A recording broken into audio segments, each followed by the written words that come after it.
Let's look at the story of the Oshogbo and Fulani War of 1840. The Fulani tried to conquer Oshogbo like they did to Ilorin, but failed. After the Fulanis systematically captured and made Ilorin their territory, they sacked the old Oyo Empire in 1835 and 1636. They were still not satisfied with their victory. They wished to extend their rule deep into the heart of Yoruba land. Thus in 1840, they set to capture Oshogbo, a Yoruba town. The Fulanis, under the command of Ali, the Hausa Balogun of Ilorin, laid siege on Oshogbo.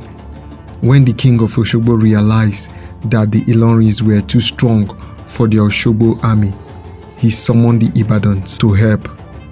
Ibadan immediately sent some auxiliaries to Oshogbo under the command of Obale, alias Mobiton, and Alade Abinkpagun. As the force could not stop the Ilorins, another contingent was sent to Oshogbo under a more experienced leader. But still, the Ilorins won every battle and gained more ground. When Ibadan realized that the Ilorins were becoming more threatening to Yoruba land, they sent a large and stronger force under Balogun Oderinlo to crush the intruding forces and Jamas of Ilorin. When Oderinlo and his men arrived at the battlefield, they realized that things had gone worse than they thought. They could not show their faces in the open field for fear of the Ilorin horses, and for about 20 days after their arrival at Oshogbo, they could not fight outside the town's thickets. Oderinlo suggested that Elakpo, a brave Ibadan warrior, was badly needed at the war front. Elakpo had been rejected by the war chiefs of Ibadan for his action at late Agbamaja expedition. As soon as the message from Oderinlo reached Ibadan, the Basharu wished he could send Elakpo to Oshogbo, but could not go against the wish of other war chiefs. The Basharu gave Elakpo a cow to worship his god Ori and pray for the victory of Ibadan at the war front. At the war front, the Ibadan could not attack the Ilorin during the day because Oshogbo was practically in a plain and the Ilorin horses might have advantage of them with disastrous results. They decided to attack at night when the Ilorins would no longer be able to use their horses. About 2 p.m., the well-prepared Ibadan army left the gate of Oshogbo for the battlefield. They were to keep a strict watch and arrest anyone suspected to be a spy. About a mile from the Ilorin camp, they halted and arranged the order of the attack. The Oshogbo army and the earlier auxiliary were to handle the center of the battlefield. Chief Abitiko and Labuju were to command the right wing. Balogun Oderinlo with the rest of the Ibadan war chief were to form the left wing of the army. The Ilorin camp was then attacked at midnight. The watchword was, "Elo ni owodo?"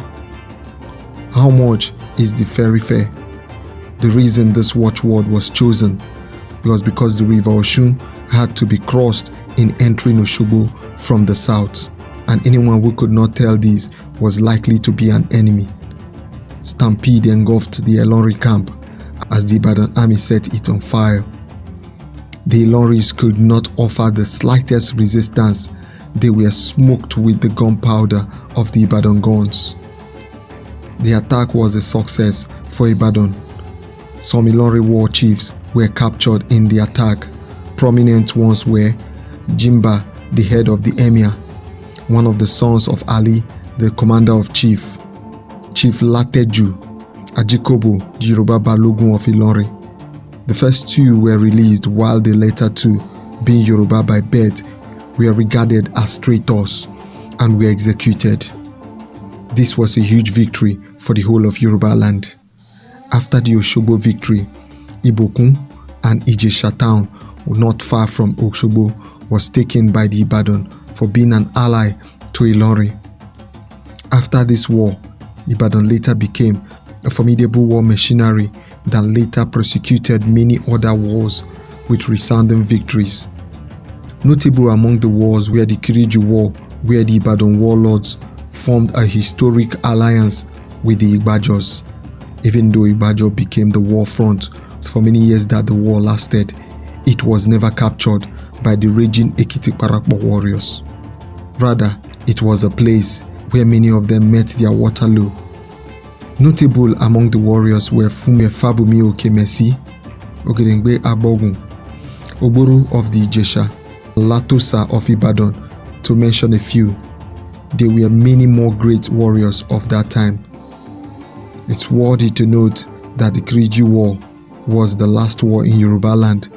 It's also recorded as the longest native war in Africa.